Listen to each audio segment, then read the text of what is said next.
Assalamu alaikum wa rahmatullahi wa barakatuh.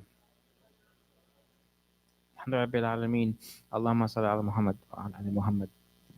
Um, the um, the honor is really mine. I'm blessed to be here. I'm blessed to be here with such learned people, our imams and sheikhs, and I'm humbled to be able to speak to all of you about something that, to be honest, I didn't do. I mean, when you know, there and the sheikhs and imams will tell me that there's Mecca and Medina, but they're not called the Holy Land. It's the land of Jerusalem, where Al-Quds, where Al-Aqsa Masjid is. That's the Holy Land. And so anytime you go there, it's Allah that takes you there. And you're invited by Allah to go there. And I was just honored and blessed to go there. And that's how I ended up. It wasn't my own decree. I mean, there were so many obstacles. In December when I went, nobody had gone there yet. At least from Canada and the US, we're the first team to go. And I went to Gaza in late December and spent New Year's and January there for about 8-9 days. And so I've been back for about 3 weeks. So there's a lot of obstacles at every step for me not to go. And I overcame all those obstacles when I even gave up, and they opened up from visas to other logistics. And alhamdulillah, Allah made it possible, and only He made it possible. So, there's nothing to do with Hero. It's all Allah's blessing that He took me there so I could use the skills and knowledge I have. I'm an eye surgeon. I do eye and facial plastic and reconstructive surgery. I do trauma surgery. And so so I went with a team of surgeons. And, I mean, this is the first live streamed genocide that we have witnessed ever, I think, in history. No genocide has been live streamed and documented in such a detailed way on a daily basis as it's happening. All the other genocides that have occurred, we found out about how bad they were afterwards. This is right in front of us, we're seeing.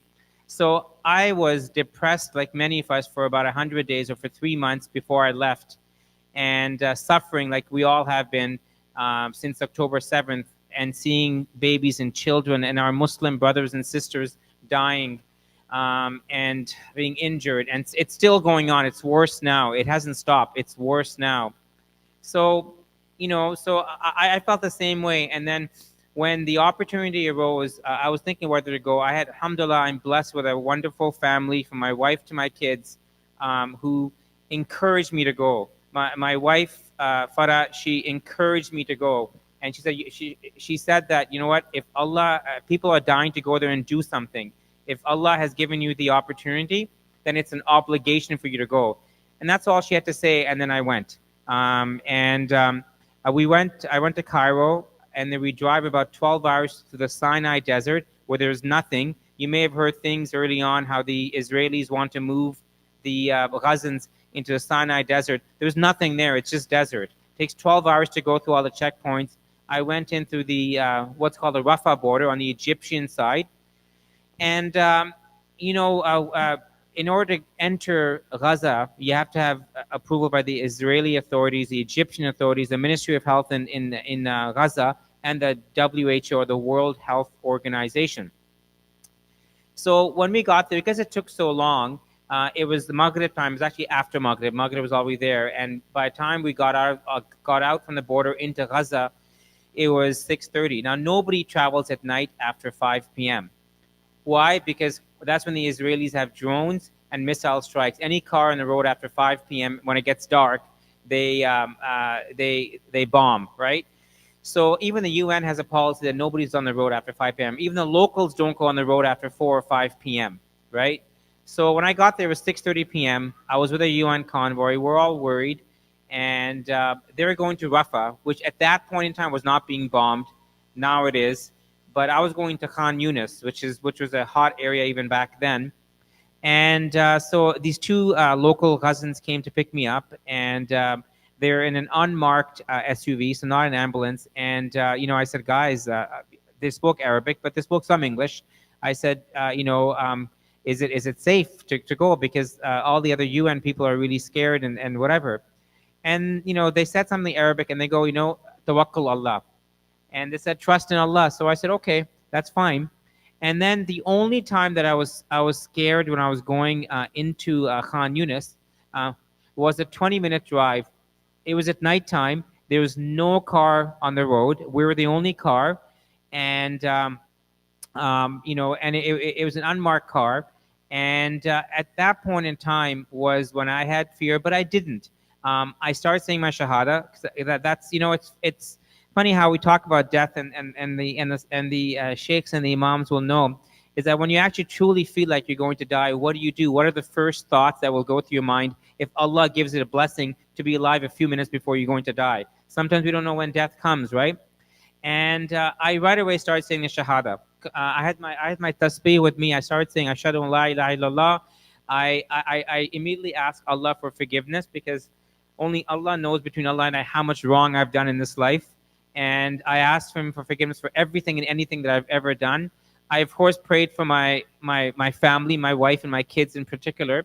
And I tried to make peace with Allah. And I said the Shahada. It was quiet. We drove quietly, and kept on saying Shahada because the last thing I want to do is have Allah's name on my lips. And you know what? When I got there, this is how the Palestinians live.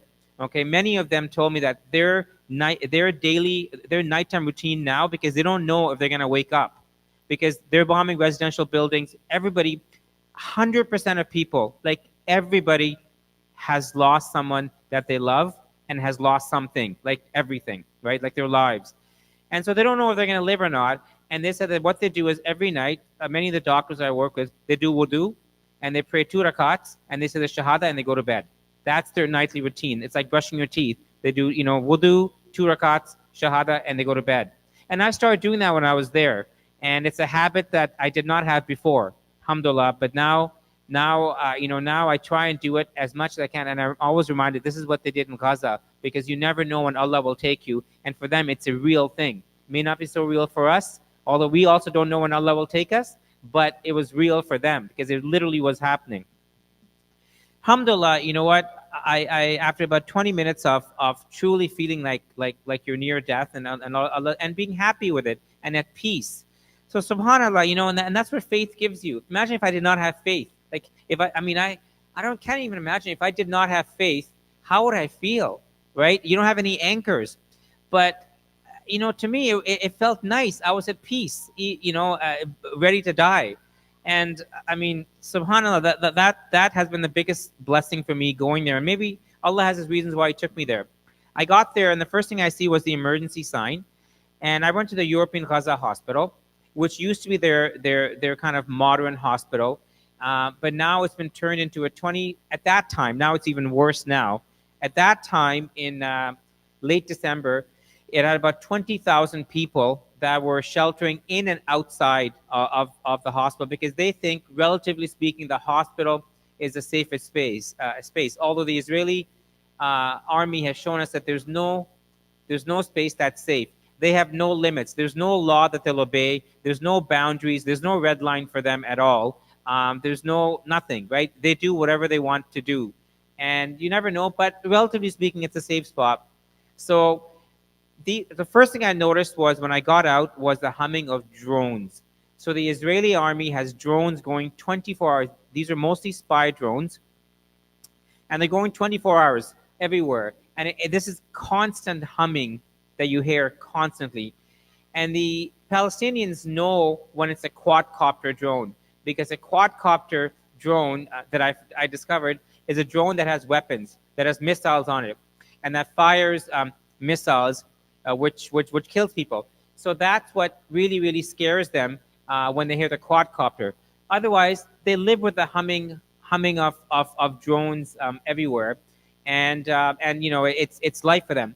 The whole area has been converted into shelters. Now they don't have tents, so they've taken bed sheets, blankets, whatever they can to make these makeshift kind of houses for them or shelters for them. And there's families of 5, 6, 7, 8 living in there. If you're lucky, you get a mat. If you're not so lucky, you get a carpet. If you're less lucky, you get like a bed sheet. And if you're really unlucky, you get the ground. And it's 1 to 2 degrees. which is cold, right? 1 to 2 degrees is very cold, but that's how they're living. There's one bathroom for 200 people. And I mean, you got to understand that these are not homeless people. They had homes. Now, the Palestinians in Gaza have been under a blockade not just since 2007. It's been even longer than that, and they've been under a blockade. They can't really travel easily. So they put everything into their homes. Their love, their heart, and their soul, all their money goes into their homes. Like all their lives are their homes, right? We travel, we go on vacation, we buy this, we buy that, whatever. But their home is their home. So they put everything in their home. It's just, and now their homes are gone. Like they're literally destroyed. Like 85 to 90% of Gaza has been flattened. And even today they're burning houses burning empty houses, right? The Israeli forces are. So all their homes are gone. Like it's flat. So they've all lost their homes. So can you imagine? I met one of my ophthalmology colleagues. He saved for 10 years. He saved to build this house right about 50 meters away. He showed me pictures from the sea, and he showed me all the fixtures, picking the bathroom fixtures. He showed me the invoices that happened to be there. He didn't show them to me. I saw them. A very nicely designed home. The marble, well, not the marble, but the tiles and the shower, picking every single detail. Those who built a house know how that is, or bought a house, and his house is gone. He put 10 years of hard work and money and everything into it, and the house is gone. It was blown up by the Israeli forces.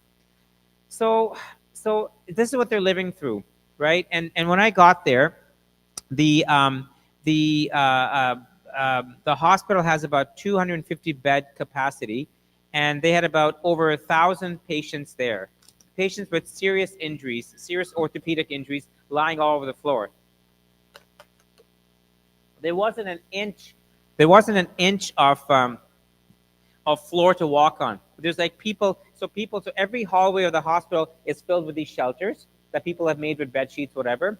And remember, Palestinians are known in general to be very clean and hygienic, and purification, tahara, is very, very important to them. They're known. I mean, the people of Shams are known for that, right? So they're very clean people in general, more so than your average Muslim, right? And now they don't have any clothes.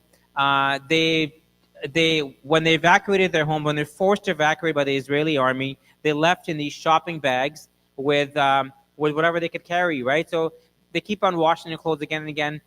Share a bathroom, one bathroom for 200 people, right? And of course, women are women of dignity. They cover themselves. So there's all these issues that they're facing that they weren't facing before. So you can imagine they're suffering. But then there's patients everywhere because there's not enough beds. There's patients with major orthopedic injuries. They have these metal rods sticking out from their legs, just lying on the floor. There's no painkillers because the Israeli army is preventing painkillers from getting in. No antibiotics. So, I mean, they're keeping the painkillers for the really big cases. And on my last day when I left Gaza, they ran out of morphine, which is really needed for the big orthopedic injuries. You need morphine for pain. So they're taking the pain. I mean, yes, some are screaming, but they're mostly just taking the pain. There's, and this is true, there was a lot of dhikr going on. They all use dhikr as their coping mechanism to cope. When they're in pain, they use Allah's name. When they're upset, they use Allah's name. At every single thing that they do, they use Allah's name without fail, many of them. That's the other thing that I noticed, that I caught when I was amongst these people. And so, if because they're not sterile conditions, if the initial bombing does not make them lose their leg, they basically the infection that they get will make them lose their leg. So in order to save their lives, if they're lucky enough to not get amputated the first time, they'll get amputated the second time because of infection. So a lot of amputations. When I was there, in one day alone, I saw. Now I do eyes, so I was taking eyes out, but I helped with the orthopedic surgeons. We took 15 in one day, 15 amputations. Most of these were young people from ages 2 to 17 or 18. People losing both legs, one arm, one leg. I mean, it was crazy. It was. I mean, in 20 years of practice, I've been to 45 different countries. I've done a lot of humanitarian work in conflict zones and developing zones, and this is the worst I've ever seen, and I never want to see this again. It was, the number. I mean, I can't describe how, and these are young kids. They're 2, 4, 5, 6. There's a lot of kids there. 50% of them are children. 70% indeed are women and children. And then there's innocent fathers and grandfathers and uncles and brothers. Uh, you know, um, so you know that when you're going to drop a 2,000-pound weapon of mass destruction, a dumb bomb, that is a gift from the U.S. to Israel. When they drop it, you know it's going to do some big damage, and you know most of the victims, and they know that as well. Most of the victims will be children and will be women, right? Because that's the majority of the population. The average age of Gaza is 18, right? So it's a very, very young population, and so a lot of these were children. I mean, I myself took. So the other thing is a shrapnel face. Is when there's an explosion, you basically don't. I mean, you don't go like this because you don't know an explosion is happening. In fact, you open your eyes up. That's the natural response that Allah has given us. And a lot of shrapnel injuries all over their face. You had like steel and stone, and this shrapnel would tear the eyes apart. So I took about while I was there, I took at least 10 or 12, no, 10 eyes out, and I repaired and fixed about 8 or 9 eyes myself. And to be honest, the oldest person I worked on was 17. So I did 2, 6, 9, 10-year-old, 13, 14, 17. So all young, right? And so these children are either blinded or injured for the rest of their lives. The ones who survived. And so when I got there, I could also hear bombs. So it was like this. It was exactly like this. Every hour or so, we'd hear the bombs because the Israeli forces were about a kilometer away from us and bombing.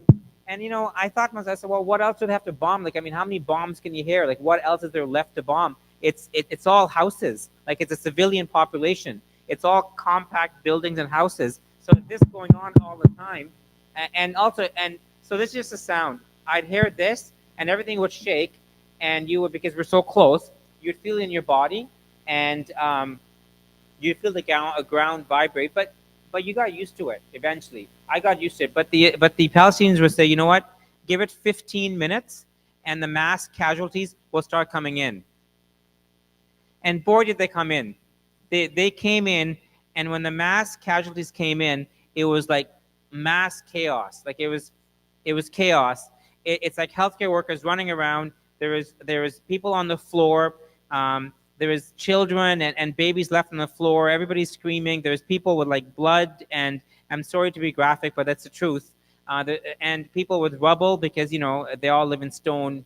It's not wood like here. It's all stone. So there's like rubble and dirt, and they come in with these injuries, and they're screaming, and there's like a mother carrying her child who is not alive anymore, cold, screaming for screaming for us to check her pulse, when we know that the child is gone, and the child many of them were thin, right, because they're being starved. As you know, the food has been blockaded for about over 4 months, right? So they're all starving. They're all thin.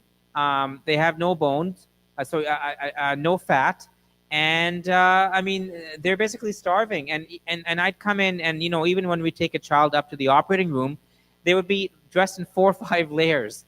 So the parents would put 4 or 5 layers to keep them warm because they're outside, right? They've lost their homes and it's cold.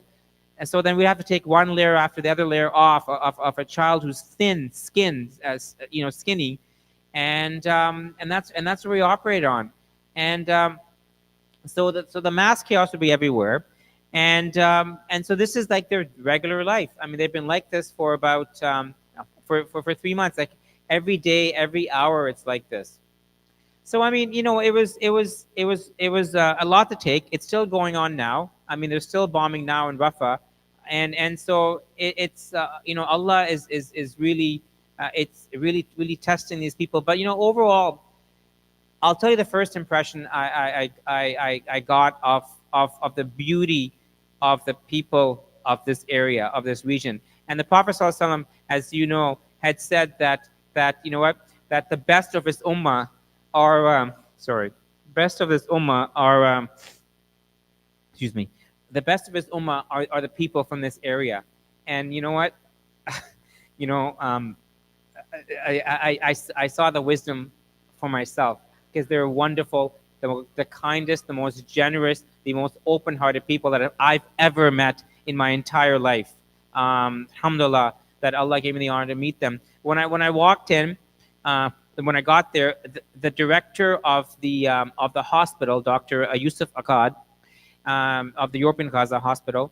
He's actually an ophthalmologist like me, but he doesn't practice. He's the head now, and he was welcoming me, introducing me to the whole thing, whatever. And we're talking, and he proudly said that, you know, his Pakistan had one spot for Palestinians to go and study dentistry. He was proudly saying how his younger brother, who he loves very much, was lucky enough, was smart enough actually to get that spot and graduated.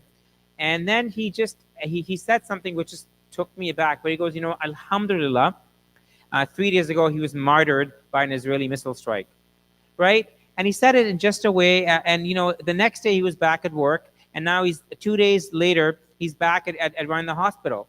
And that's the other thing, you know, that I learned. I'm telling you these things that I learned, lessons. So I really think that the people of Gaza, the Palestinians, have really come to teach us about how to live life, and we're learning from them, alhamdulillah. And you know, there's reason what there's Allah's plan in everything, and we're learning from them. But basically, usually when someone dies, at least my reaction is I say Inna lillahi wa inna ilaihi raji'un. I mean, that's my reaction. That's, I think, most of us, right? But with them, they would say Alhamdulillah before any death. Like, they would thank God, say praise be to God, praise be to Allah before any death. You know, I spoke to doctors and other, you know, Alhamdulillah, my son died. Alhamdulillah, I lost two cousins. Because everybody's lost someone, right? Alhamdulillah. You know, I asked my doctor friend, you know, how many, like, have you lost anybody? I mean, it was a silly question to ask, because they've all lost somebody. And they would say, Alhamdulillah, I lost two cousins, I lost an aunt, I lost a nephew. But praising God before every loss. And, you know, I never thought of it like that. I never said that. I never praised God before someone dying, right? But they do, and that's their faith. And so, you know, I mean, there's the amount of faith that they have. And you know, the other thing that I realized, when I went there, and when I saw all this suffering, a lot of the healthcare workers have worked for free 24/7 without getting paid. I realized that, you know, when I was there, I was so miserable before I left for Gaza. I was upset and I was depressed, like the rest of us. But when I got there, I was more, even though I was seeing the suffering live, I was hearing the bombs like this. I was seeing horrific scenes of chaos, people coming in. I was seeing people starving, and you could tell when they're starving and they're thirsty and they're thin. I was more at peace than I was when I was here, right? And which was really, I mean, my family was worried. They couldn't sleep the whole 8-9 days that I was away. They were really worried, but I wasn't. I was at peace. And why is that? I thought, why am I at peace? And you know, what I realized is that they're such a resilient people. They're so resilient, and their steadfastness and their patience and their faith, their iman, is so strong that it was infectious. So me being amongst them, I got infected by it. And that's why, you know, we've always been taught, the Prophet ﷺ said this as well, choose who you're with, because you will be like the people you surround yourself with. And their faith and resilience was so strong that I felt at peace amongst them. And we had wonderful conversations. You know, I broke bread, I ate with them. There's no food, but they cooked whatever they had. They shared with me a lot of canned food. They would make a canned tuna. They'd put olive oil, pepper, and lemon, and with some bread. Delicious. Alhamdulillah, you know, they fed me well. Food was not an issue for me. And they gave me my own bathroom, right? And I felt guilty about that. So, well, why do I get to have my own bathroom? But alhamdulillah, they gave me my own bathroom. but just the most generous people. And for them, every life was important. And I'm embarrassed to admit, I've been a surgeon here, and for me, it's for me, even even after seeing 4 months of so many dead people come, and horrific injuries, I would have just said, what's the point? Another person coming in, what's the point, right? But they would treat every single person, till they can't, right? They're so dedicated to saving one life, because I realized that part of their resistance is staying alive. They're saying, I don't care what Israel does or the U.S. does, I'm going to stay alive. That's my resistance. And their resistance is to stay alive. So their will to stay alive is tremendous, right? That's why they're not going anywhere. If Israel thinks that they can have them move out, they're not going anywhere. They will treat every single patient until they cannot. Allahu Akbar. So, and I mean, I so where do I? Yeah. So basically, this is what I learned from them, and I mean, you know, I spoke to them a lot for a long time. They're all hopeful, despite everything going on. At least the people I spoke to. Of course, you'll find people who are not, and people who are in shock, but they're hopeful. Their faith in Allah is unshakable. That whatever happens will happen. And I even try to. I mean, the people of dignity. I mean, at least the doctors. I try to give them some money. I said, listen, here's some money. Please give it to whoever, whatever. They won't even take it for them, because they said, listen, this is imanat. I will not take it. Give it to so and so. I don't want that responsibility. Nobody has money there. They could have taken that money if they wanted to, but the people of dignity. So I learned a lot from them. When I came back from Gaza, I said, such wonderful, generous people of faith. The least I can do, because I felt guilty leaving, because I felt like I'm the one that gets to leave.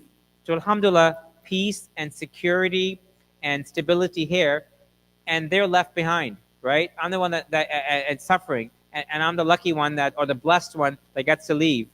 But I realized that if I can be a voice for them, and at least get the message out of their suffering. The fact that we have to stop this. The fact that we can learn from the people of Gaza. We can learn from their steadfastness, from their patience, from their resilience, from their faith in God, from their faith in Allah Subhanahu wa Taala.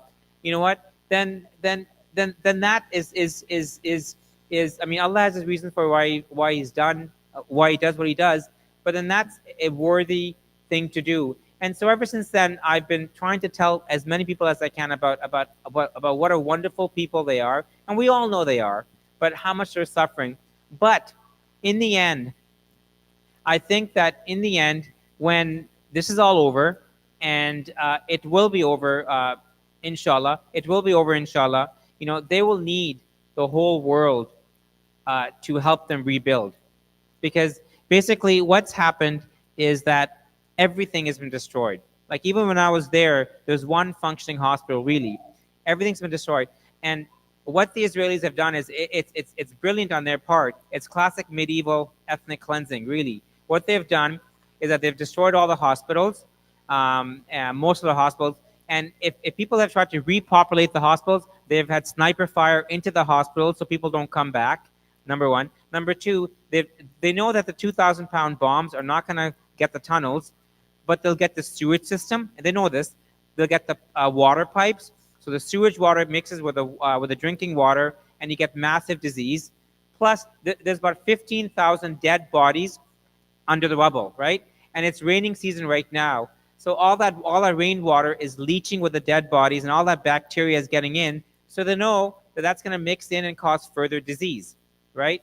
Plus, they're not allowing antibiotics to get in, or painkillers, no food, and they're starving them. So their immune system is down, so they're malnourished, and so that further makes them more susceptible to disease, right? So if the bombs will not kill them, the disease will kill even more, right?